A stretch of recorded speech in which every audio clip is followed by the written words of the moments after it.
Nah, sebentar saya mulai ya. Ini saya screen share. Jadi topik kita hari ini adalah Who Made God. Itu topik yang dipilihkan oleh teman-teman dari Truth Seekers SGUPH. Nah, eh, pertanyaan ini ya muncul karena memang ada bukunya ya oleh Norman Geisler tahun 2003 kalau dilihat di Amazon. Memang menjawab berbagai pertanyaan yang eh, terkait dengan apakah Tuhan itu punya permulaan, begitu ya. Nah, tetapi di dalam eh, beberapa puluh tahun terakhir ya, bukunya Norman Geisler itu yang bukunya judulnya Who Made God udah agak lama ya, tahun 2003. Di mungkin 10 tahun terakhir banyak lagi buku-buku yang baru, nanti saya perkenalkan ya yang muncul terkait dengan berbagai perkembangan ilmu pengetahuan yang baru ya. Jadi biasanya ketegangannya kita amati dalam hal kekristenan dan sains begitu ya. Sehingga hari ini pagi ini judulnya adalah Who Made God, Sains, Agama dan Kristologi. Ya jadi iman Kristen tidak hidup di dalam vakum ya. Biasanya kita punya tautan-tautan dan kalau kita lihat misalnya struktur hari kita aja ya, ada 7 hari, lalu hari Sabat dan sebagainya gitu ya. Kalau kita lihat kalender kita aja sebenarnya kita lihat ya semacam artefak yang muncul dari zaman kuno, teks-teks kitab suci kuno yang kita hidupi sampai sekarang, bahkan di dalam struktur hari kita gitu ya.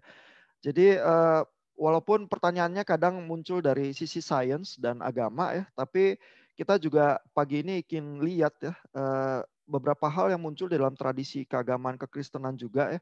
Kita akan lihat eh, perdebatan antara pemikiran Arianisme dan pemikiran Kristen Ortodoks. Juga ada bidat yang lain yang kita akan lihat Docetism atau Gnosticism ya.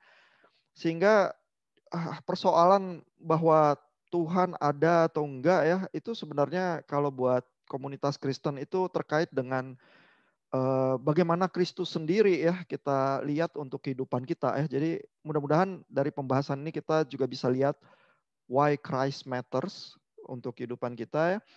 Lalu karena kita hidup dalam konteks Indonesia juga ada perbedaan-perbedaan pandangan antara Yesus dan Isa ya. Jadi nanti ada satu ayat Quran yang kita bisa lihat.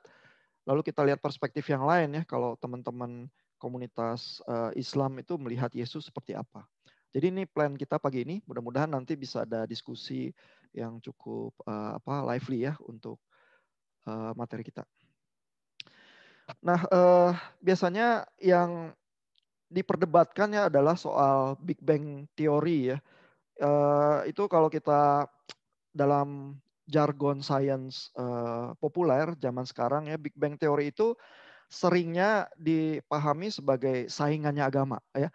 Karena kalau alam semesta ini ternyata muncul dari Big Bang begitu ya, dari ledakan besar alam semesta ya, maka jangan-jangan Tuhan tidak ada. Begitu ya. Jadi konotasinya kalau dengar Big Bang teori adalah ini lawannya Tuhan nih begitu. Nah, tapi yang banyak orang nggak tahu ya, uh, the father of Big Bang Theory itu sebenarnya rahib Katolik ya. Ini Father George Lemaitre ini dari Belgia. Ini sebenarnya yang mengetengahkan pertama kali ya Big Bang Theory. Jadi Lemaitre ini di dalam teorinya bilang bahwa alam semesta itu tampaknya expanding ya, tampaknya mekar gitu ya. Karena misalnya kalau para ahli fisika itu melihat benda-benda langit ya, bintang-bintang begitu ya, itu ada spektrum cahayanya ya, antara yang biru sampai merah gitu ya. Lalu bisa diukur ya cahaya yang mana yang lebih spektrum mana yang lebih lebih dominan.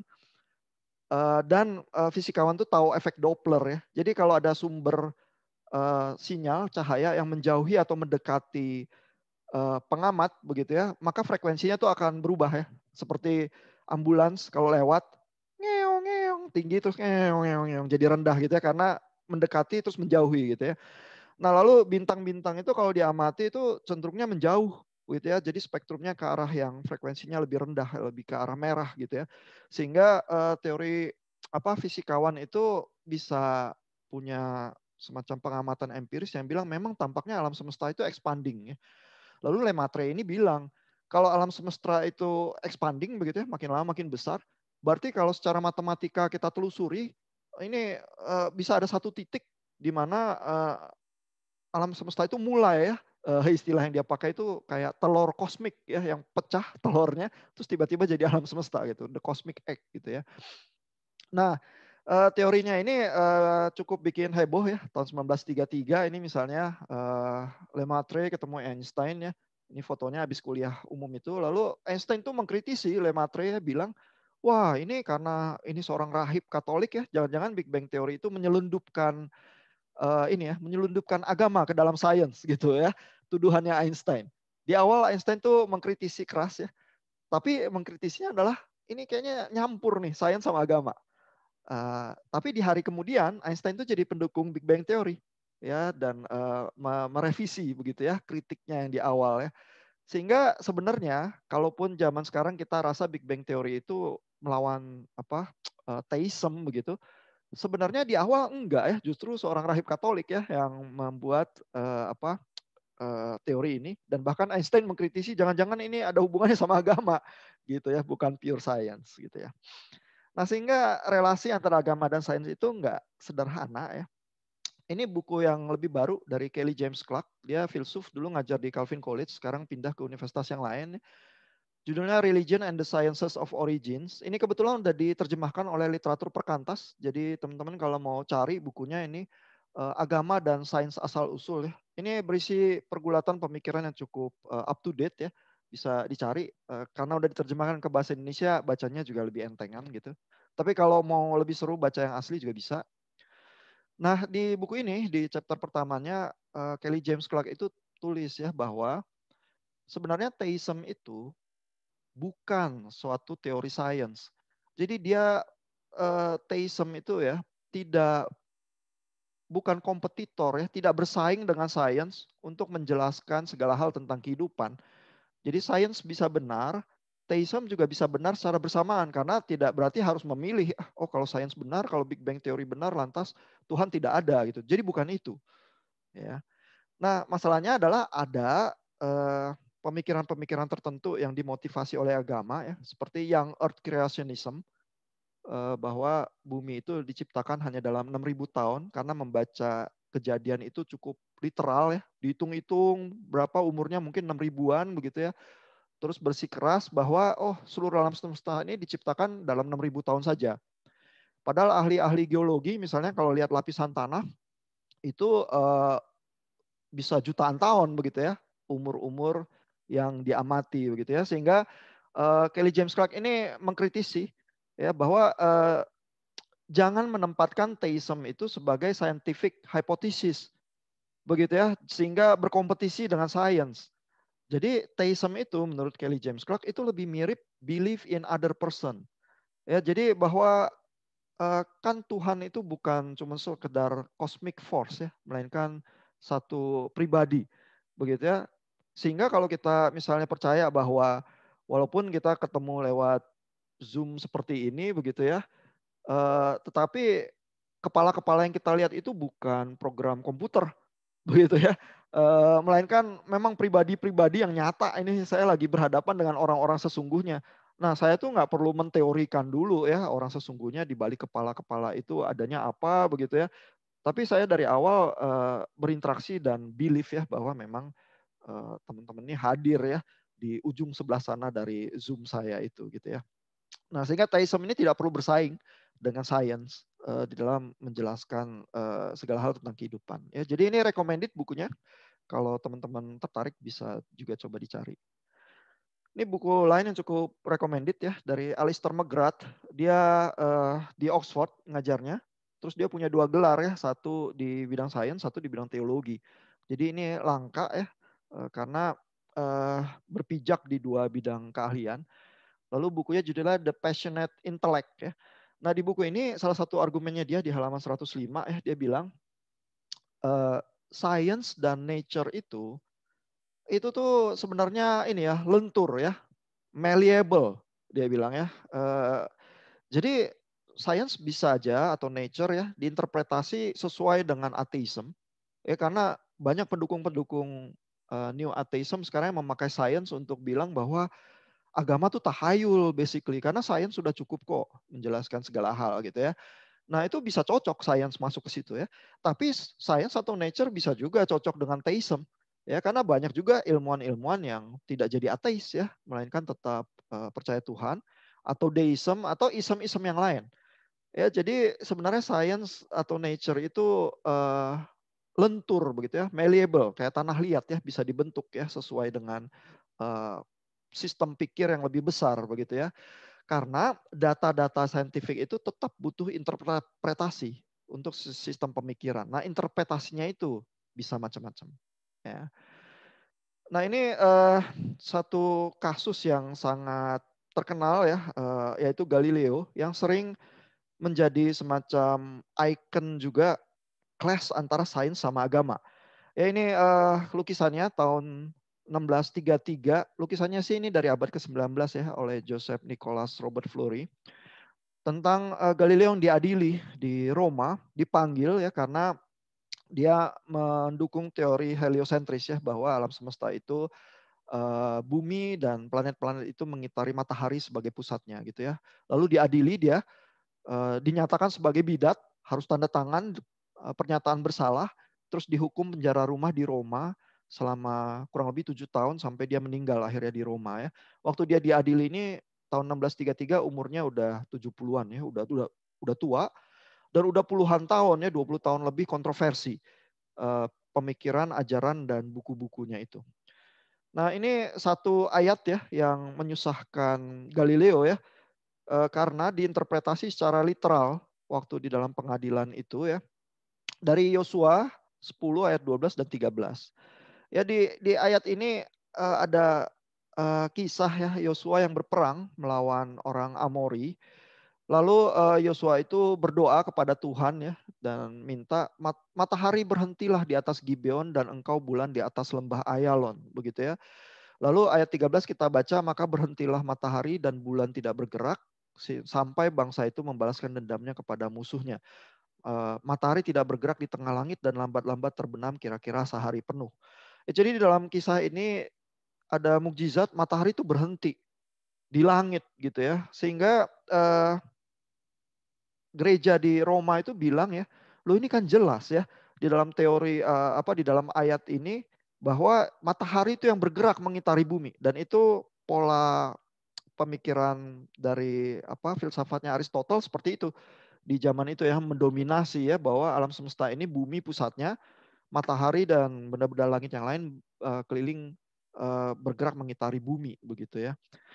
Nah sehingga gereja di Katolik di Roma itu bilang, loh ini ayat-ayat ini udah kita imani ya, ratusan ribuan tahun.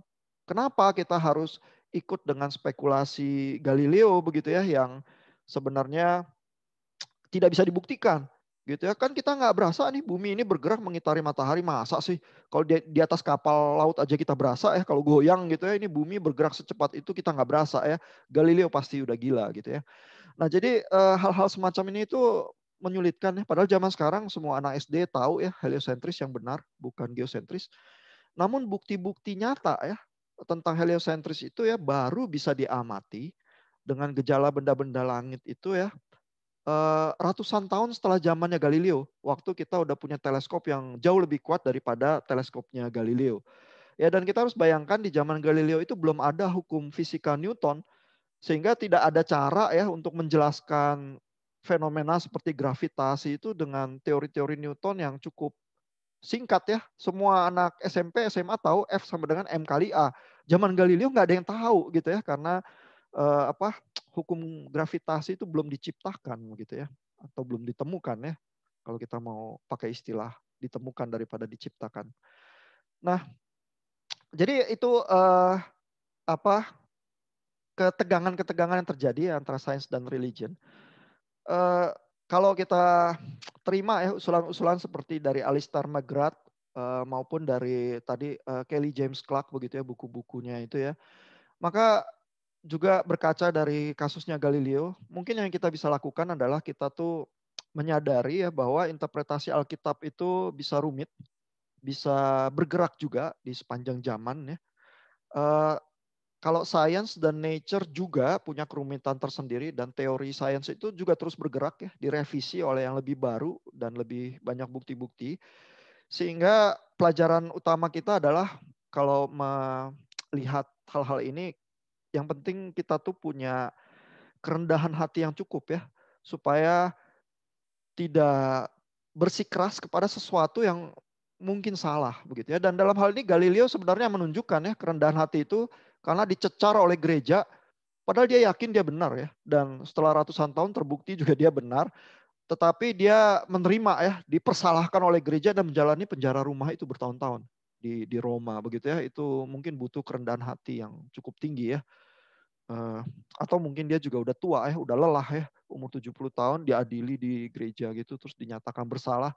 Siapa yang bisa melawan gereja yang otoritasnya dianggap tinggi ya di zaman itu gitu. Nah, ini kita mulai masuk ya ke problem Arianism.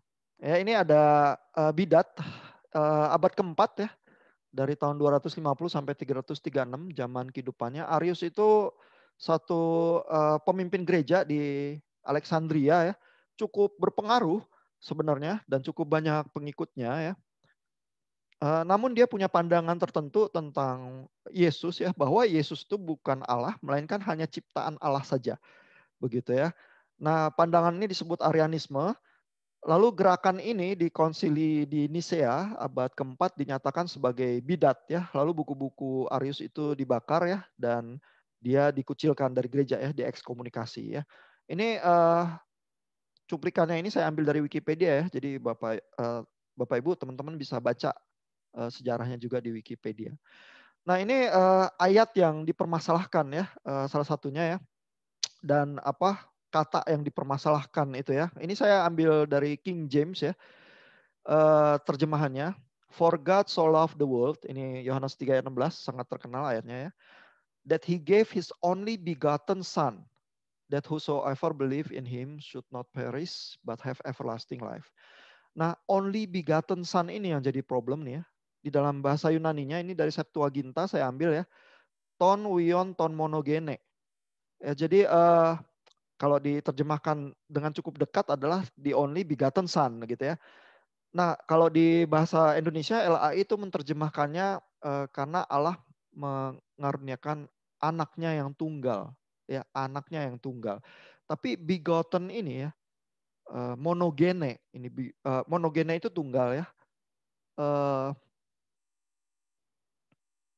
Gene itu sebenarnya dilahirkan ya, bisa juga ya artinya itu ya, sehingga begotten terjemahannya ya. Nah, salah satu argumennya Arius ya adalah kalau Kristus itu begotten ya, berarti harusnya ada beginning. Karena begotten by God, maka harusnya ada beginning begitu ya. Nah, ini dibantah oleh Athanasius. Athanasius ini lawannya Arius di Konsili Nicea ya. Athanasius itu membantah walaupun begotten by God, Kristus itu had no beginning. Ya, ini terkait erat dengan judul diskusi kita hari ini ya. Siapa who made God? Begitu ya. Dan menurut Arius karena Kristus itu begotten oleh Allah Bapa begitu ya, maka harusnya ada beginning gitu ya argumennya. Nah, itu kan seperti perdebatan teologi begitu ya. Tapi sebenarnya kenapa sih Arius tuh mempermasalahkan? Ya jadi sama seperti banyak bidat ya. Bidat itu biasanya niatnya baik ya. Tapi berpikir teologi kadang memang complicated begitu ya. Jadi Arius itu ingin menjaga ya supaya ada batas yang jelas antara anak ya dengan Allah. Yang Allah itu mau dijaga supaya memang berbeda ya secara kualitas gitu ya, karena limitasi manusia nanti kalau ternyata nggak ada batas begitu ya, maka limitasi manusia harus dikenakan kepada Allah begitu di dalam pandangan Arius ya. Jadi itu yang berusaha dicegah oleh Arius ya. Arius ingin ada perbedaan yang tegas ya antara pencipta dan ciptaan ya, antara manusia dan Allah.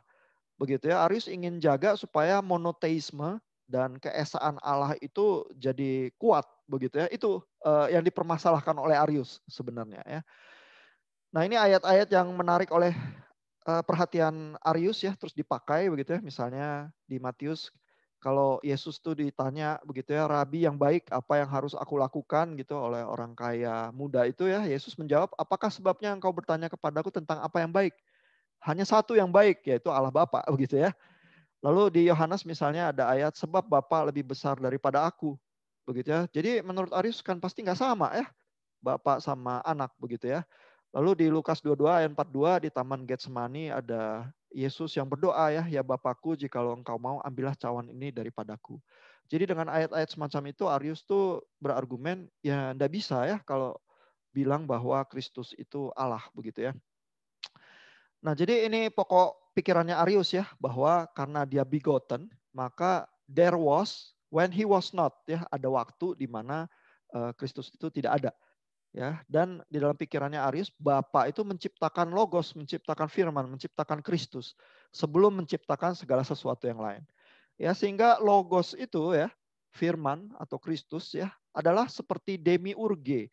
Ya, ini dari filsafat Yunani ya, bahwa dewa yang paling besar itu, yang paling tinggi menciptakan dewa yang lain yang eh, lebih kecil begitu ya, tetapi yang mengawali segala ciptaan yang lain. Begitu ya, mirip dengan Allah tapi bukan Allah dan adalah suatu ciptaan tapi dengan demiurge itu muncul segala ciptaan yang lain juga. Begitu ya. Lalu Arius ini disukai ya karena dia memang rahib pemimpin gereja di Alexandria, berintegritas ya, keras kepala, berdisiplin asketis ya, hidup yang saleh begitu ya. Lalu meyakinkan penampilannya terus persuasif dia ya. Sehingga ini perdebatan Arianisme ini berjalan puluhan tahun ya, mengakibatkan kerumitan perdebatan di gereja ya sampai terjadi konsili di Nicea ya. Nah, ini Athanasius yang akhirnya pemikirannya diadopsi ya oleh gereja dengan menolak pikirannya Arius ya. Dan Athanasius itu eh, menegaskan ya bahwa generation itu, begetting itu ya, itu eternal dan ada internal di dalam diri Allah sendiri. Jadi Kristus itu bukan ciptaan yang di luar Allah sebenarnya.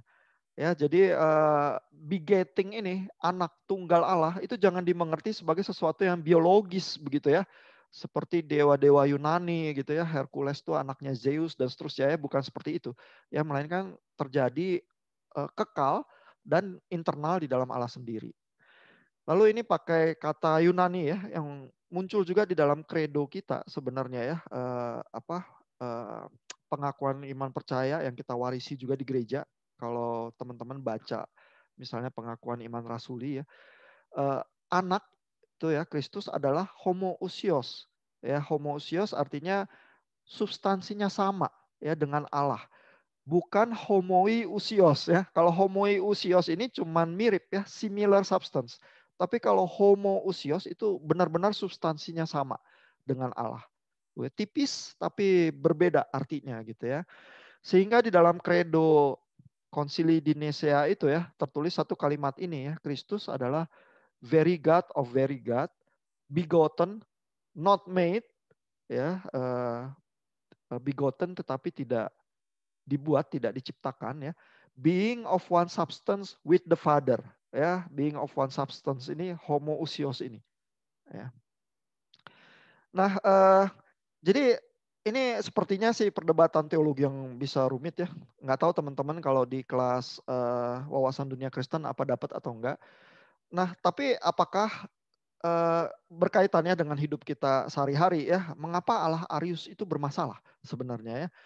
Nah, yang terjadi adalah kalau Arius itu benar ya, maka Allah itu ya waktu menyelesaikan persoalan manusia dan persoalan dunia ya, itu sebenarnya tidak seperti yang dipercaya oleh umat Kristiani ya. Allah tidak memberikan dirinya sendiri ya, melainkan kirim bawahannya aja ya, mengirimkan sosok yang lebih rendah itu ya.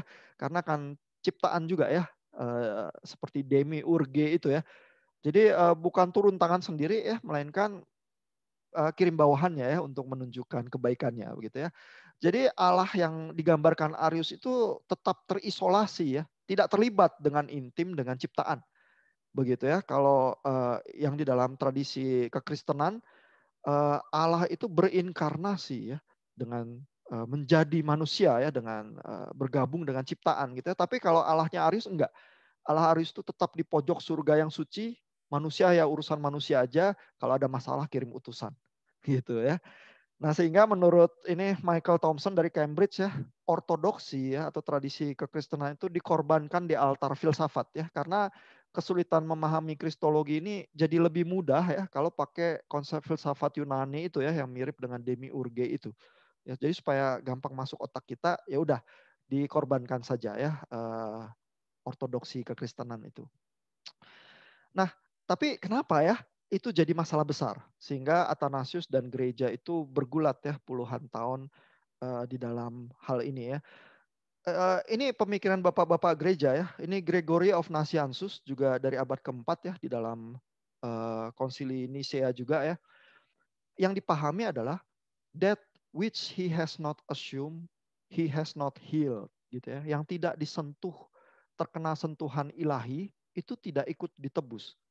Ya, jadi yang unik ya di dalam pandangan Kristiani sebenarnya adalah ini ya.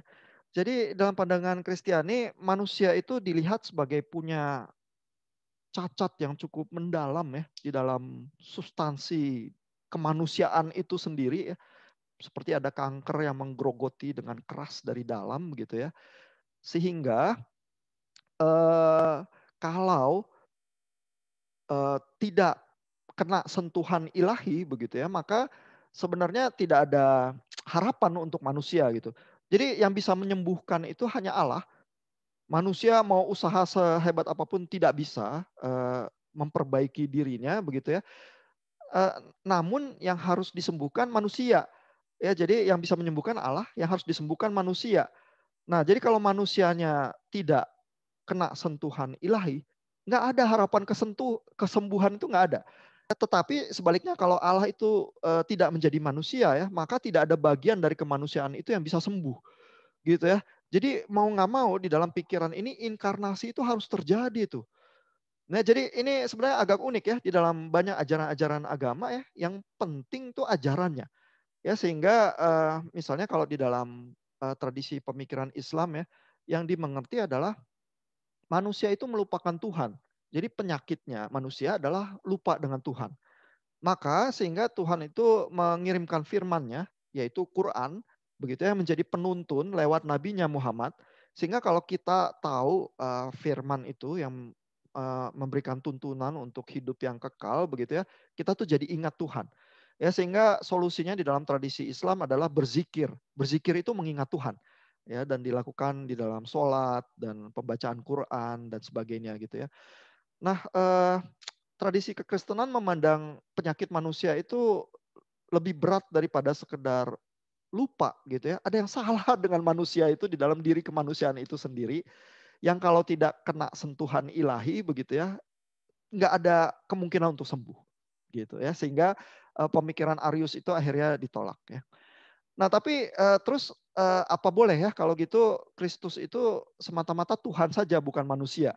Nah ini ada bidat yang lain ya namanya doketisme gitu ya. Jadi doketisme ini berpandangan ya bahwa eh, Kristus itu ya sebenarnya Allah tetapi yang cuma tampaknya saja seperti manusia. Karena dokeo ini bahasa Yunani yang artinya kelihatan dan tampak. Ya. Nah pemikiran doketisme ini ya cukup marak ya di dalam abad kedua, abad ketiga begitu ya. Dan berkaitan dengan pandangan yang menganggap ini juga dari filsafat Yunani ya bahwa tubuh itu atau materi itu cenderung jahat ya, tidak murni, gitu ya, bersifat sementara. Makanya jahat ya tubuh itu. Dan hal-hal yang berhubungan dengan tubuh itu dianggapnya jahat juga. Sedangkan jiwa atau roh begitu ya itu suci dan murni. Sehingga keselamatan kalau di dalam pandangan demikian dimengertinya apa? Dimengertinya adalah kalau jiwa atau roh itu terlepas ya dari tubuh ini yang memenjarakan jiwa begitu ya karena tubuh ini jahat begitu ya. Sehingga hal-hal yang berhubungan dengan tubuh seperti seksualitas dan lain sebagainya itu dianggap semuanya jahat begitu saja. Ya dan di dalam pandangan seperti ini ya maka Yesus ketika dibaptis begitu ya ada burung merpati yang turun dari atas itu, nah itu jiwa atau spirit atau mind dari Yesus itu turun ke dalam manusia begitu ya. Tapi sifatnya ilahi sehingga kemanusiaan itu cuma tampak saja. ya. Nah, ini misalnya mengajarkan Apolinarius ya, termasuk ya, bahwa Yesus itu semacam manusia cuman dari leher ke bawah saja gitu ya. Di kepalanya dia tuh murni Allah gitu ya. Nah, ini untuk juga mungkin pingin ya menyelamatkan supaya keilahian itu tidak bersentuhan dengan kemanusiaan yang dianggap jahat ya karena bersifat materi. Gitu ya. Jadi kembali ya, teman-teman lihat ya, bidat-bidat itu tuh punya punya niatan-niatan yang baik ya sebenarnya di dalam ajaran-ajarannya, sehingga perdebatannya tuh jadi bisa cukup sulit gitu ya. Nah, ini gnosticism ya terkait dengan doketism itu misalnya ya, itu ditolak ya oleh bapak-bapak gereja mula-mula. Kalau dicari tulisan Irenaeus atau Clement ini misalnya mengkritisi gnosticism ya. Tulisan gnostik itu ditemukan di Nag Hammadi. Ini penemuannya baru abad ke-20 ya, tahun 1945. Ditemukan kitab-kitab gnostik itu ya di Mesir. Dia penulisannya diestimasi antara abad kedua sampai abad keempat, begitu ya.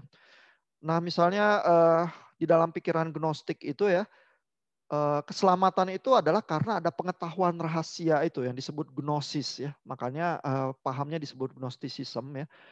Dan misalnya di dalam kitab-kitab gnostik ya, Injil Yudas gitu misalnya ya. Yudas itu dianggap hero-nya ya karena tindakan Yudas, maka Yesus itu ya dibebaskan dari daging atau materi yang jahat. Begitu ya. Jadi Yudas ini hero-nya sebenarnya ya. Dan pengetahuan rahasia semacam itu cuma ada di kelompok gnostik ini. Begitu ya. Sehingga kalau mau selamat harus ikutan dengan kelompok gnostik ini begitu ya. Nah, kelompok gnostik jadi juga pokok pikirannya mirip ya dengan filsafat Yunani dan doketisme itu ya, bahwa menganggap materi itu sebagai hal yang jahat ya. Nah, problemnya apa ya dengan doketisme dan gnosticism ya. Jadi itu tadi ya, bapak-bapak gereja tuh melihat ya dengan sangat tajam ya bahwa kalau Allah tuh cuman tampaknya saja jadi manusia ya, tidak benar-benar jadi manusia ya, maka manusia tuh tidak ditebus. Kenapa? Karena caranya manusia itu bisa sembuh ya kemanusiaan itu kalau ada bagian ilahi itu yang menyentuh manusia, dan sentuhan ilahi dan kemanusiaan itu terjadi di dalam Kristus itu yang berinkarnasi sebenarnya. Sehingga segala hal yang bersentuhan dengan Kristus itu ada eh, kekuatan kesembuhan nanti yang menular begitu ya.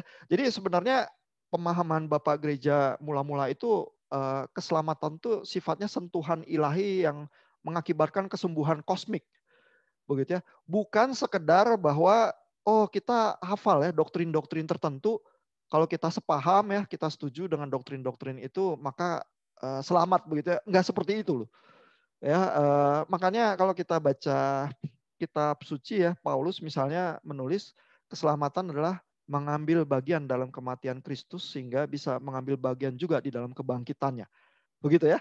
Jadi ini bukan soal ngajar kuliah WDK terus kalau teman-teman dapat A gitu ya di kuliah-kuliah teologi itu terus setuju dengan doktrin-doktrinnya terus beres gitu ya. Enggak gitu ya. Bapak-bapak gereja itu melihat masalah kemanusiaan itu jauh lebih berat dari itu ya. Sehingga kita tuh nggak bisa ya berpikir materi itu jahat dan lain sebagainya ya, seperti paham gnosticism ya. Karena di kejadian satu ini ketika Allah menciptakan manusia, itu jelas dibilang bahwa ciptaan Allah itu baik gitu ya. Jadi kita nggak bisa bilang ciptaan manusia Allah itu pada dasarnya jahat gitu ya.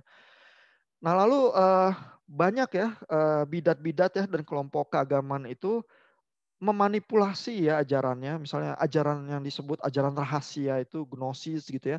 Cuman ada di kelompok tertentu saja begitu ya. Itu dimanipulasi demi keuntungan ya, atau supaya dengan sesuai dengan ajaran gnostik itu ya, supaya lepas dari realitas badaniah gitu ya. Nah tapi ini fenomenanya bisa macam-macam ya, bisa ada kelompok-kelompok gnostik misalnya yang berhubungan seksual dengan bebas ya, karena ya melihat bahwa ya materi ini memang jahat ya, jadi nggak apa-apa, nggak berhubungan dengan jiwa ya. Hubungan seksual itu ya nggak usah baik-baik ya, karena toh yang penting nanti keselamatan itu jiwa itu terlepas dari tubuh atau materi yang jahat ini. Misalnya ada yang gitu ya. Tapi juga ada yang jadi asketik ya. Oh seksual itu semua pokoknya jahat, ditolak begitu aja begitu ya, nggak mau hal-hal yang terkait dengan seks dan lain sebagainya begitu ya. Tapi dua-duanya sama-sama problematis ya. Pemahaman pemikiran yang ada di kutub itu ya. Karena sebenarnya di dalam tradisi pemikiran ortodoks tidak seperti itu ya. Nah, di dalam kekristenan ada pengetahuan itu yang disebut hikmat ya, tapi bukan gnosis ya, bukan pengetahuan rahasia ya. Melainkan hikmat itu menjadi bagian dari penebusan dalam Kristus itu. Ya, yaitu mengambil bagian dalam kematian dan kebangkitannya oleh karya Roh Kudus, begitu ya. Tapi ini bukan pengetahuan rahasia nih. Ini bisa dibaca di kitab suci Alkitab secara umum oleh siapa saja, gitu ya. Bukan harus masuk ke dalam kelompok tertentu, begitu yang eksklusif, gitu ya. Nah, ini dari Ibrani 5 ya. Di sini menggambarkan dengan jelas bahwa kemanusiaan Yesus itu ya, Yesus benar-benar menjadi manusia di dalam dirinya yang manusia itu mempersembahkan doa, permohonan dengan ratap tangis dan keluhan ya. Lalu sebagai manusia ya, sekalipun ia adalah anak, ia telah belajar juga ya, proses belajar itu ya. Kalau kalau Yesus itu cuman Allah yang pura-pura tampaknya jadi manusia ya, tentu nggak perlu ada proses belajar ya. Karena dia sudah maha tahu dari awal gitu ya. Dan tentu juga tidak harus menderita begitu ya, taat sampai akhir begitu ya. Nah, ayat-ayat ini tuh menggambarkan kemanusiaan yang real begitu dari Yesus sehingga doketisme itu sebenarnya punya problem besar ya di dalam ayat-ayat kitab suci bagian-bagian yang tertentu ini ya. Nah, jadi bagaimana menghindari doketisme atau gnostisisme ya? Jadi baca Alkitab itu lebih baik menyeluruh ya. Kalau ambil bagian-bagian tertentu memang jadi bisa mendukung ajaran-ajaran bidat ya. Tetapi kalau dibaca menyeluruh mungkin jadi lebih aman ya. Lalu juga kita lebih baik punya pemahaman yang positif ya tentang materi sebagai ciptaan yang baik juga dari Tuhan ya. Terutama kali buat generasi muda soal seksualitas juga yang jadi penting ya. Eh, Bagaimana ya menyikapi hal ini bukan sebagai hal yang tabu begitu saja ya, tetapi juga menghidupinya sebagai hal yang baik ya, pemberian Tuhan begitu ya. Lalu juga ya, kalau kita berpikirnya mau model gnostik gitu aja ya, yang penting terlepas dari tubuh karena materi jahat ya, kita mungkin mengabaikan ya aspek-aspek relasi ya, karena seluruh hal yang berhubungan dengan manusia, relasional ya, teman-teman yang dari psikologi itu ya, oh itu semua nggak relevan gitu ya kalau gnostik ya. Tapi kalau kita berpikirnya bahwa hal-hal yang relasional ini ya, hubungan-hubungan kita dengan pribadi-pribadi yang lain itu penting gitu ya. Ini mungkin mengobati gnostisisme kita juga ya. Karena gnostisisme itu mungkin cenderung lebih nyaman hidup di awan-awan doktrinal gitu aja. Yang penting pemikiran kita yang spiritual itu benar gitu ya, nggak berkaitan dengan badan, nggak berkaitan dengan relasi yang real. Ya udah kita beres gitu ya. Nah ini nggak bisa gitu. Ya. Lalu kita juga bisa bersikap terbuka ya terhadap Alkitab yang dibaca semua orang ya. Jadi terbuka untuk diskusi ya. Jangan tertutup atau eksklusif gitu ya. Seolah-olah rahasia tafsir Alkitab itu cuma kelompok kita saja yang punya begitu ya. Melainkan kita tuh bisa lebih inklusif, lebih terbuka terhadap kelompok-kelompok yang lain. Bahkan juga kalau berbeda pendapat ya. Jadi kalau berbeda pendapat ya kita diskusikan begitu ya. Bagaimana sebenarnya gitu. Ya. Nah ini sebagai penutup ya, satu ayat saya ambil dari Quran, dari surah 4 ayat 171 ya, surah An-Nisa. Kalau teman-teman berusaha baca Quran ya, itu ada 114 surah. Terutama di bulan-bulan Ramadan seperti ini, teman-teman yang muslim biasanya melakukan pembacaan Quran ya, ada 30 juz yang dibaca selama 30 hari. Jadi seluruh Quran itu 114 kitab itu dibagi jadi 30 bagian yang dibaca. Lalu setelah bulan Ramadan kalau setiap hari baca satu juz, nanti seluruh Quran itu dibaca sampai selesai gitu ya. Jadi kalau dengan punya teman-teman Islam ya, ini bulan Ramadan hari-hari yang baik ya kalau mau diskusi atau ngobrol soal Quran. Biasanya mereka juga sedang melakukan pembacaan itu ya selama bulan Ramadan. Jadi biasanya terbuka ya terhadap diskusi-diskusi semacam ini. Nah ini dari Quran dan mengkritisi bisa mengkritisi pemahaman Tritunggal dari yang dipahami oleh kekristenan gitu ya. Saya bacakan pelan-pelan ya. Wahai ahli kitab, jangan kamu melampaui batas dalam agamamu dan janganlah kamu mengatakan terhadap Allah kecuali yang benar. Sesungguhnya Al-Masih ya, ini Al-Masih sebenarnya the Messiah ya, Kristus sebenarnya ya. Al-Masih Isa putra Maryam itu adalah utusan Allah dan kalimatullah. Ya, ini kalimat-kalimat yang di dalam kurung ini di dalam bahasa Arabnya tidak ada ya, ditambahkan untuk memuluskan pembacaan di dalam bahasa Indonesia ya. Terjemahan bahasa Indonesia di Departemen Agama itu ada kata ini ya, diciptakan dengan kalimatnya. Tapi sebenarnya aslinya adalah utusan Allah dan kalimatullah ya. Jadi firman Allah sebenarnya kalimatullah itu ya. Jadi logos sebenarnya juga ya. Jadi hal-hal tertentu ya seperti Yesus adalah firman, Yesus adalah Kristus ya, the Messiah. Yesus dilahirkan dari perawan Maria itu tertulis juga di Quran sebenarnya ya. Nah, ini yang disampaikannya kepada Maryam dan roh darinya ya. Maka berimanlah kamu kepada Allah dan rasul-rasulnya dan janganlah kamu katakan tiga. Ya, ini dalam terjemahan bahasa Inggris kadang-kadang ditulis tiga itu Trinity ya, tapi bahasa aslinya sebenarnya bunyinya tiga ya. Berhentilah, lebih baik bagimu. Sesungguhnya Allah Tuhan yang Maha Esa, Maha Suci, Allah dari mempunyai anak. Segala yang di langit dan di bumi adalah kepunyaannya, cukuplah Allah menjadi pemelihara. Ya, jadi dengan ayat yang semacam ini biasanya pemikiran Tritunggal itu ditolak, begitu ya. Dan kalaupun di Quran ada pemikiran misalnya tentang Al-Ruh Al-Kudus, begitu ya.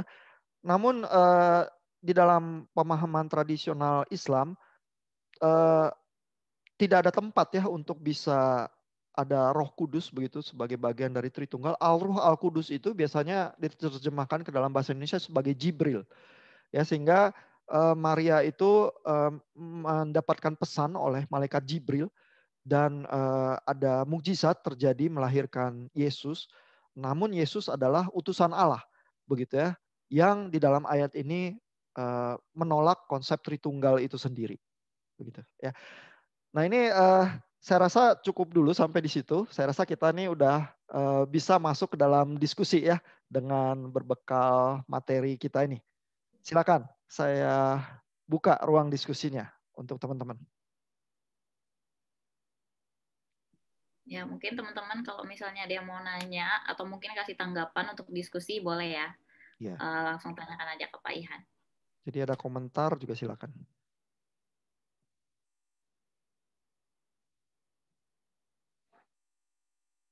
Pertanyaan juga boleh.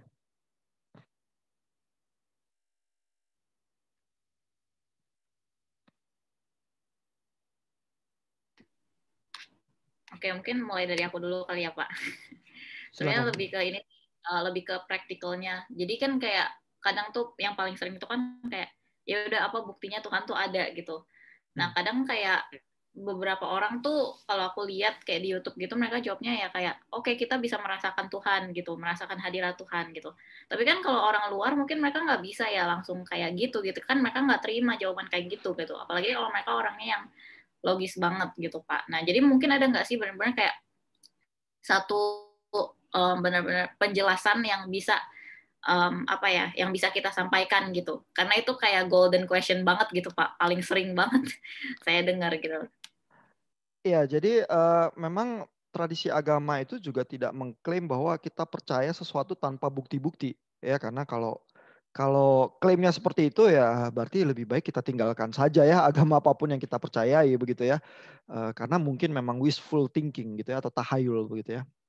Nah, jadi bukti-bukti yang ada ya kita mewarisi ya evidence tulisan dari saksi mata di dalam abad pertama ya, yaitu kitab suci ya, penulis-penulis perjanjian lama dan perjanjian baru yang kita warisi tulisannya sampai sekarang dan saksi mata kematian dan kebangkitan Kristus begitu ya.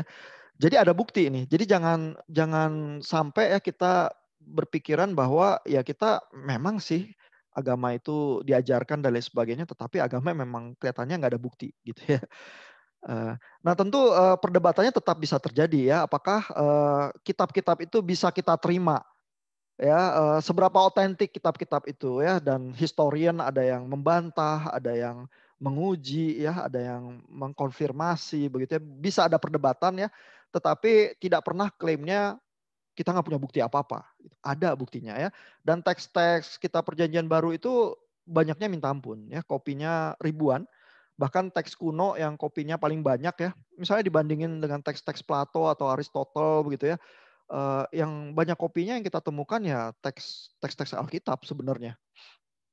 Ya, jadi dan itu disimpan ya di museum. Kalau teman-teman bisa baca bahasa Ibrani atau Yunani ya, museum-museum itu mengonlinekan juga. Jadi mau baca teksnya langsung ya dari abad ke-2, abad ke-4 ada ya. Mungkin yang agak problematis adalah kita nggak punya teks aslinya lagi ya, yang disebut dengan autografa itu.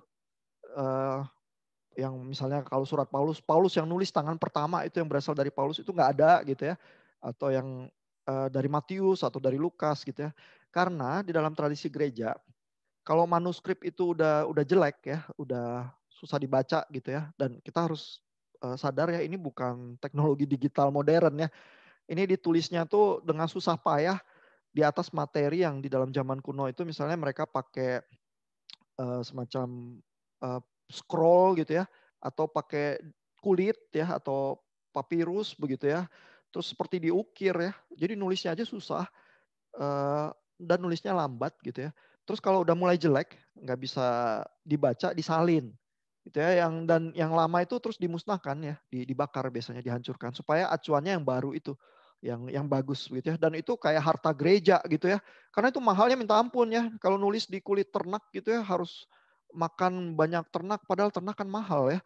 Sehingga satu gereja tuh biasanya cuma punya satu kitab suci gitu ya. Terus kalau gereja dipersekusi ya kitab sucinya diambil. Ya, jadi nggak ada lagi yang bisa dibaca ya, jadi acuan oleh komunitasnya dan sebagainya gitu ya.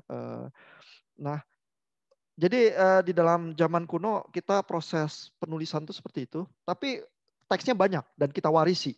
Dan itu bukti-buktinya banyak ya, tersimpan di museum-museum di seluruh dunia gitu. Oke, oke, thank you Pak. Berarti buktinya juga ada ya dari Alkitab gitu, karena Alkitab itu maksudnya itu benda historis juga kan ya Pak, maksudnya bukan bukan karangan belaka gitu ya. Ya, benda historis ada yang karangan juga sih ya, novel kuno misalnya dari Homer gitu ya, atau sejarawan kuno ya Josephus misalnya hidup juga abad pertama begitu ya, mengamati juga komunitas Kristen. Jadi tulisan-tulisan historian yang bersaksi juga tentang ini, aduh ada kelompok Yesus ini, kelompok aneh banget begitu ya, nggak mau nyembah apa dewa-dewa kekaisaran Romawi gitu misalnya ya.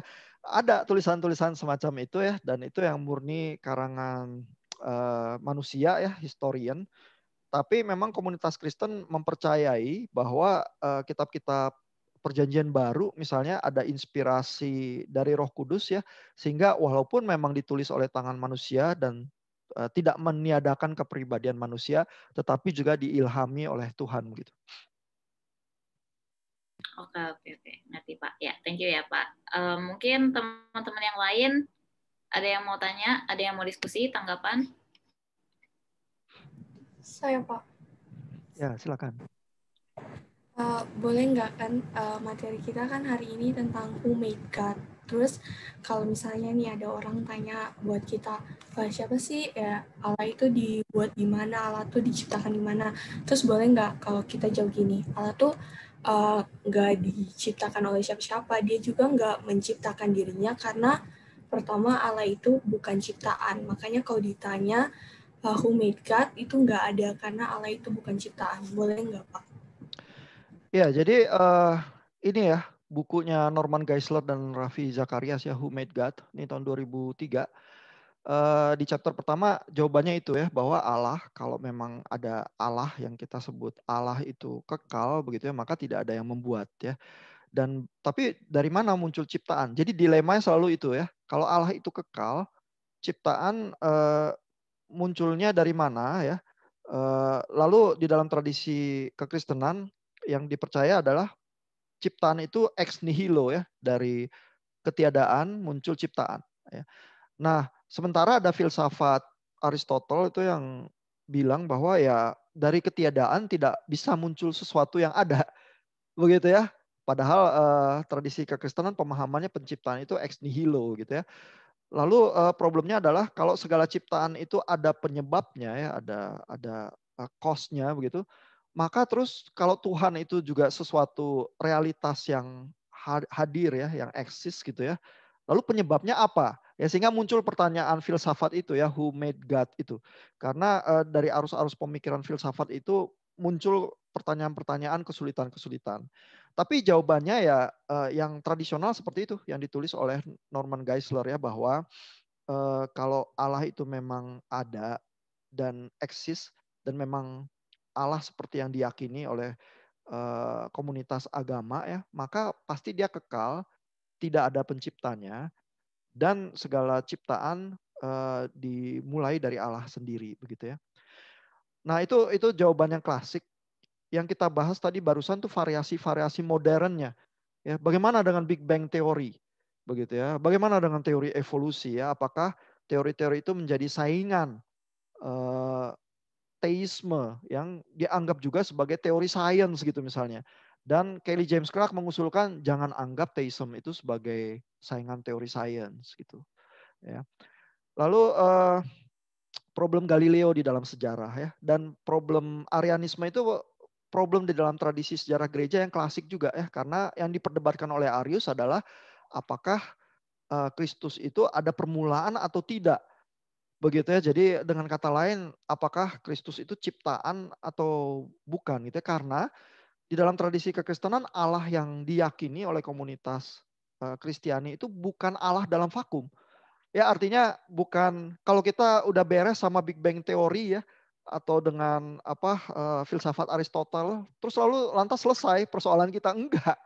Karena pemahaman komunitas Kristen itu bergantung kepada bagaimana melihat Kristus itu sendiri. Ya, karena coba aja ya, buat orang yang bukan Kristen ya, akan muncul pertanyaan ya, kenapa sih Tuhan tuh harus gitu kejam? Ya, membunuh anaknya sendiri yang tidak bersalah. Apa nggak ada solusi lain ya terhadap persoalan manusia ini gitu ya? Bapak mana sih yang nyiksa anaknya sendiri gitu dan nyiksa dengan begitu kejam begitu ya? Apa Tuhan itu nggak punya ini ya alternatif lain ya? Orang saya aja manusia, saya bisa ya ngampunin orang lain gitu yang bersalah kepada saya. Katanya Allah Maha Pengampun, ya merciful begitu ya. Kenapa nggak bisa ngampunin manusia gitu aja ya, harus nyiksa ini anaknya yang tunggal sendiri padahal anaknya nggak bersalah gitu ya. Itu agama semacam apa? Iya kan? Nah, kalau kita nggak menghayati ya, kenapa bapak-bapak gereja itu bersikeras bahwa kalau Tuhan tidak menjadi manusia, maka sebenarnya tidak ada potensi keselamatan apapun. Karena yang bisa menyelamatkan itu Allah, dan yang harus diselamatkan itu manusia. Gitu kerumitannya tuh. Ya. Jadi bukan sekedar persoalan Big Bang teori sih. Kalau itu boleh-boleh aja ya, tapi kita punya persoalan yang lebih mendalam ya.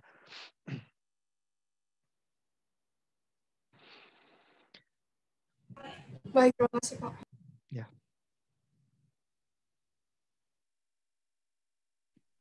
Oke, yang lain ada yang mungkin mau tanya, kasih tanggapan, atau mungkin masih agak-agak bingung juga boleh ya, bisa dijelasin ulang sama Pak Ihan nanti. Oh ya, Ini masih bingung banyak. terus komentar juga nggak apa-apa sih, karena kebingungan itu sendiri cara kita untuk belajar ya. Ya, betul. Ya, teman-teman yang lain adakah?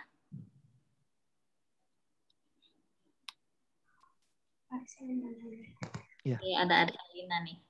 Ya. Tadi kan kita sedikit bahas tentang konsep kristologi dan Tritunggal Trinitas. Menurut Bapak, apa bedanya konsep Trinitasnya Kristen Protestan sama Kristen Katolik?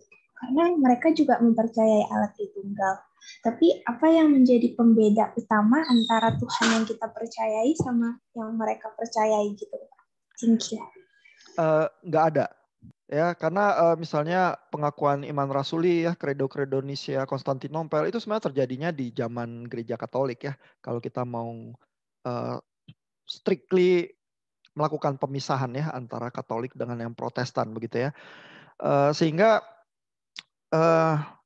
memang karena tidak ada perbedaan ya, maka banyak juga teman-teman Protestan itu yang tidak punya masalah besar ya untuk bilang bahwa teman-teman dari gereja Katolik itu juga saudara-saudara seiman, begitu.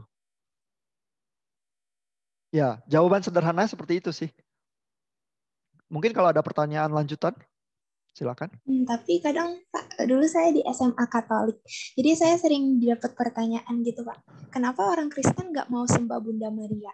Atau kayak kenapa kamu kalau doa cuman dalam nama Tuhan Yesus, kenapa nggak sebut dalam nama Allah Bapa, Allah Anak, dan Allah Roh Kudus? Kadang kita suka bingung, kita percaya Trinitas, tapi kita lebih mensederhanakannya dalam, ya udah dalam nama Tuhan Yesus aja udah mencakup Trinitas Allah itu sendiri gitu Pak. Menurut Bapak bagaimana? Ya, jadi ini juga mungkin pemahaman yang bisa jadi agak meleset ya. Teman-teman yang dari gereja Katolik ya kalau ditanya apakah nyembah Maria, mereka akan jawab enggak. Ya karena yang disembah adalah Tuhan. Begitu ya. Jadi kesannya bahwa menyembah Maria sebenarnya bukan itu yang terjadi ya. Memang ada doa Salam Maria ya, tapi doa Salam Maria itu diambil dari kitab Lukas juga ya. Salam Maria penuh rahmat Tuhan sertamu gitu ya, kisah di mana Maria itu mendapatkan salam ilahi begitu ya, yang ada berita tentang kelahiran Yesus begitu ya. Nah, jadi sebenarnya tradisi bagaimana Maria itu masuk ke dalam gereja Katolik itu lebih lewat jalur devosional ya, bahwa ini adalah praktek-praktek doa begitu ya, yang diwarisi ke dalam tradisi gereja begitu ya. Jadi kalau ditanya apakah nyembah Maria sebagai Tuhan ya enggak. Sebenarnya Allah Tritunggalnya tetap sama gitu ya. Mungkin itu semacam misconception ya terhadap Katolisisme yang sebenarnya juga tidak seperti itu. Memang waktu zaman reformasi ya banyak praktek-praktek gereja Katolik itu yang ditinggalkan ya, terutama oleh Martin Luther yang mengkritisi dengan keras ya gereja Katolik, terutama yang dikritisi keras adalah surat penjualan surat pengampunan dosa itu ya, indulgensia ya, bahwa kalau beli surat itu nanti dosanya diampuni sehingga di dalam api penyucian purgatori itu waktunya lebih singkat, bisa cepat masuk ke surga begitu ya. Nah, Luther melihat bahwa ini kejam sekali ya, orang Jerman itu miskin, petani-petani miskin itu seolah-olah ditipu ya oleh surat pengampunan dosa itu, terus bayar uang dan dengan janji bahwa kalau uangnya itu bergemerincing masuk ke dalam kotak persembahan itu terlepaslah jiwa dari api purgatori itu dan masuk ke surga begitu ya. Padahal uangnya nanti untuk pembangunan gereja Santo Petrus ya di Roma begitu ya. Nah, jadi Luther sangat marah ya terhadap hal-hal semacam itu, mengkritisi. Dan banyak praktek-praktek gereja misalnya penyembahan relik-relik begitu ya, itu juga ditinggalkan ya karena dianggap tahayul. Termasuk di dalam hal itu tradisi berdoa devosional terhadap Maria gitu ya. Tetapi bahwa gereja Katolik itu menyembah Maria sebagai Tuhan itu enggak sih. Karena di dalam bangunan doktrinnya juga enggak ada ya, Allah Tritunggalnya sama. Mudah-mudahan menjawab ya. Terima kasih.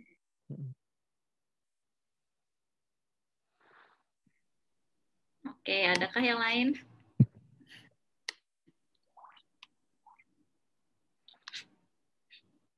Ya, jadi mungkin take away-nya juga jangan terlalu keras ya sama teman-teman yang Katolik itu ya, karena biar bagaimana sih menurut saya tetap saudara seiman ya, dan bangunan doktrinnya di dalam bagian-bagian utama kristologi, soteriologi itu sebenarnya sama. Begitu, bahwa ada praktek-praktek ritual yang berbeda itu di semua denominasi ada sih. Ya, tapi selama pemahaman doktrinal utamanya sama, mestinya sih tidak perlu ada masalah ya. Bilang bahwa memang teman-teman itu saudara seiman gitu.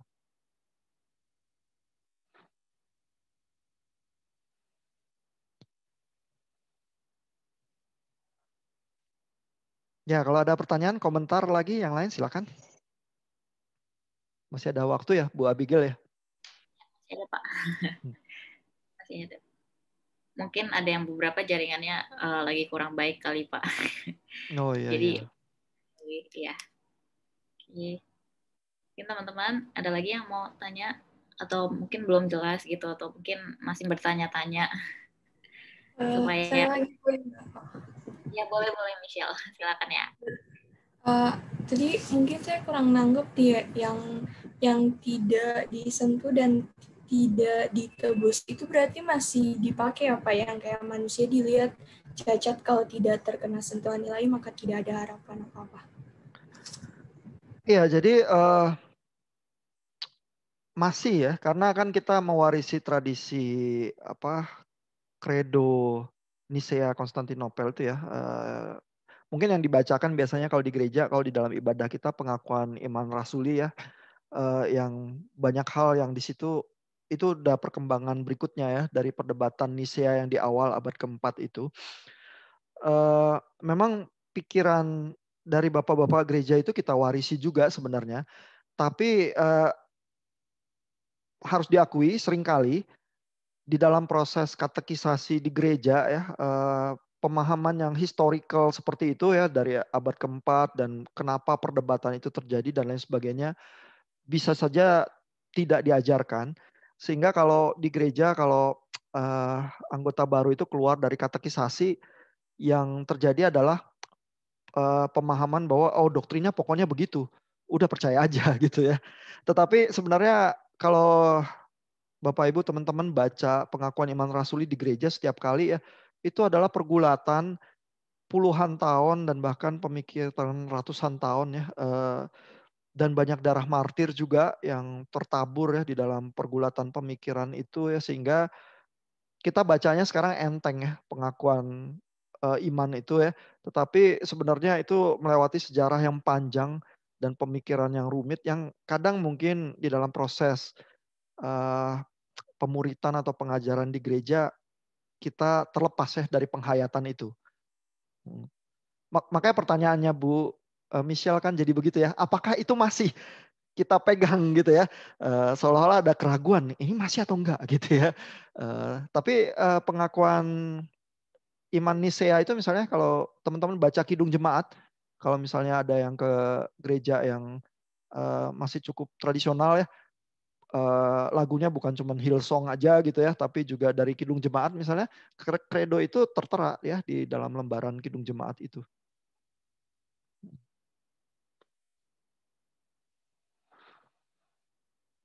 Ya, moga-moga menjawab ya.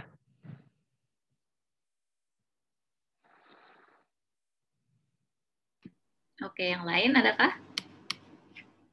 Kalau ada sanggahan juga boleh, silakan.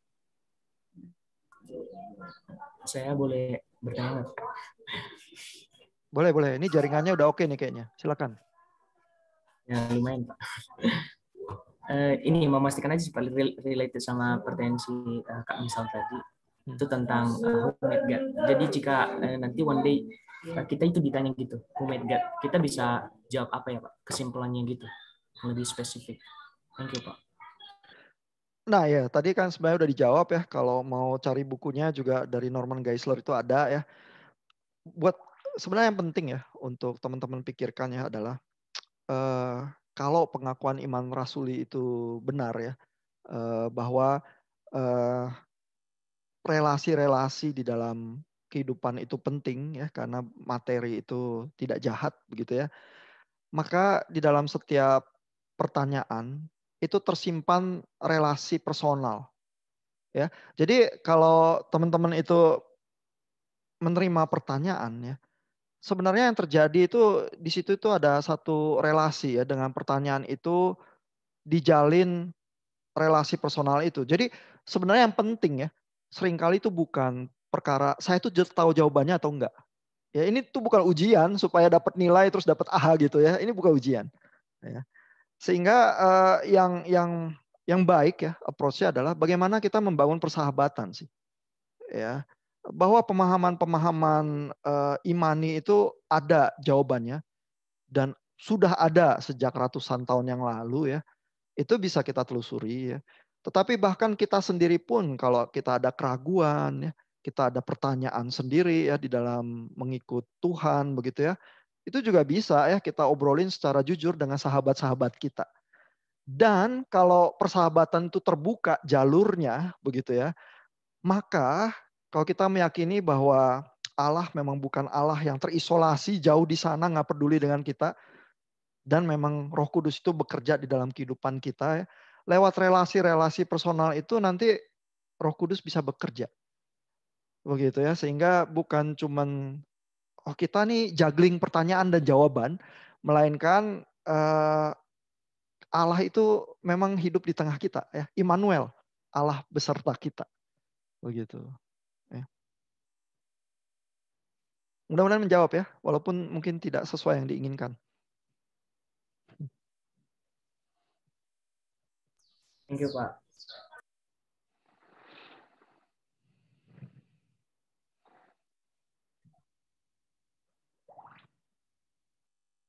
Ya, ini ada on off juga nih, Bu Gewazano Kesia barusan bergabung lagi. Mungkin tadi terputus juga koneksinya.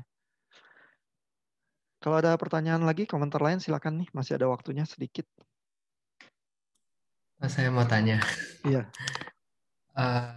Ini mungkin berkaitan sama konsep Tritunggal juga. Kayak apa ya? Kan di Alkitab itu kan ada apa namanya? Istilah Tuhan itu Esa gitu kan.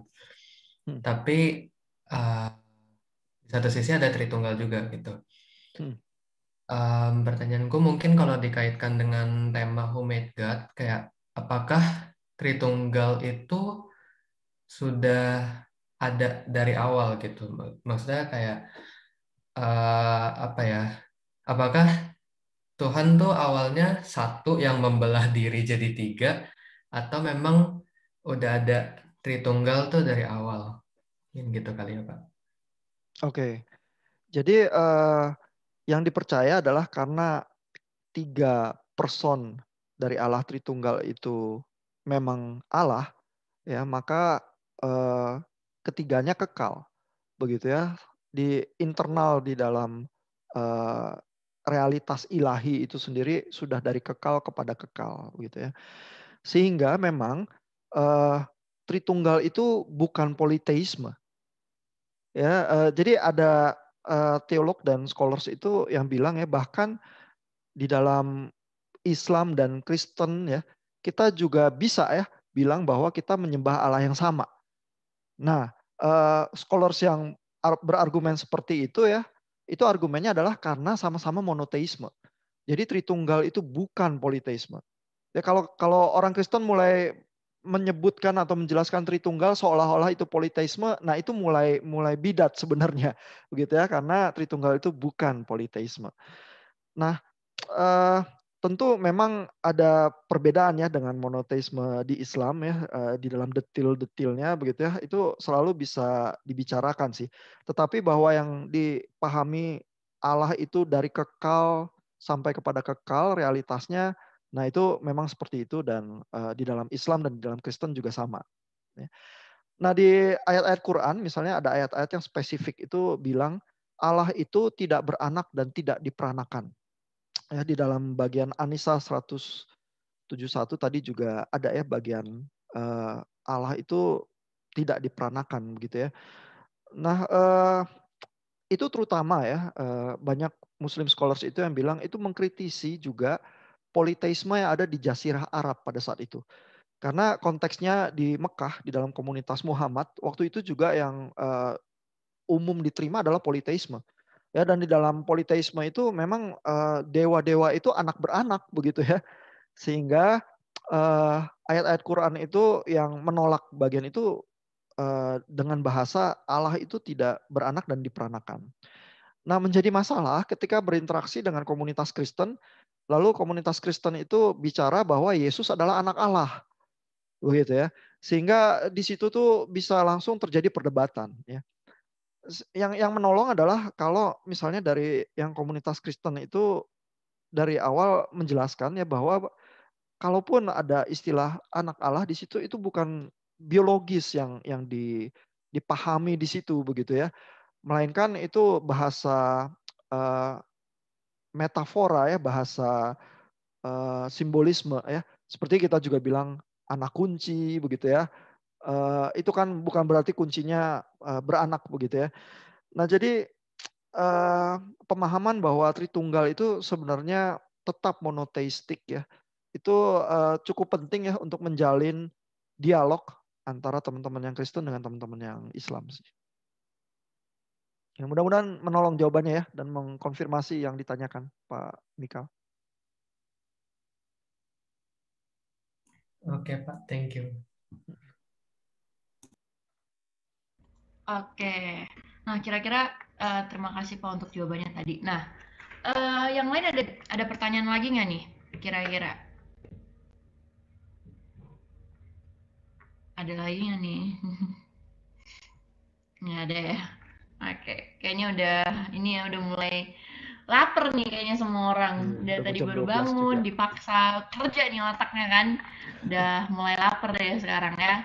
Nah, jadi karena udah nggak ada pertanyaan, nggak apa-apa. Mungkin kalau misalnya ada pertanyaan lagi, nanti kalian bisa bahas-bahas di grup atau ya tanya-tanya nih sama pokoknya bahas gitu di grup kan, biar grupnya juga nggak sepi-sepi banget gitu loh.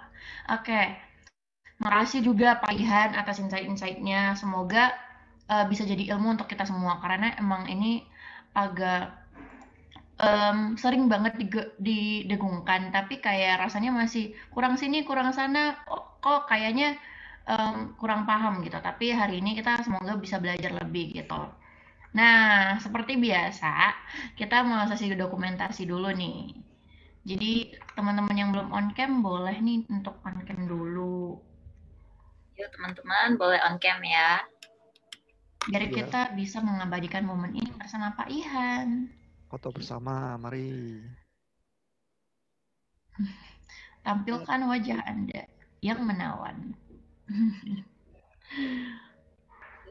Iya, yuk kita tunggu nih. Kita tunggu ya yang belum. Yang sudah mandi boleh on cam. Yang belum juga boleh sih. Wih, Michelle Jong agak beda ya ininya, backgroundnya. Dia lagi menikmati liburannya di Niagara ya teh. Terus temboknya Game of Thrones. Wih, aku nggak nonton sih. Keren ya. Nih, Diva, Apri, wih, udah mulai. Apri sama Kezia.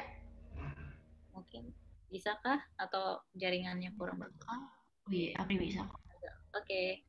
Keisha, bisakah untuk on cam atau ada masalah jaringan? Dia WhatsApp. Aku ingetnya Kezia itu nama panggilnya bukan Kezia, tapi aku lupa. Kayaknya bisa ya? Iya, tadi juga memang sempat ke disconnect. Ya, Oke, kita foto ya. Oke, senyum semuanya. 1, 2, 3. Lagi, boleh gaya. Oke. 1, 2, 3. Oke, thank you teman-teman. Thank you semuanya, Bapak Ibu. Selamat istirahat. Thank you, Pak Ihan. Nah, seperti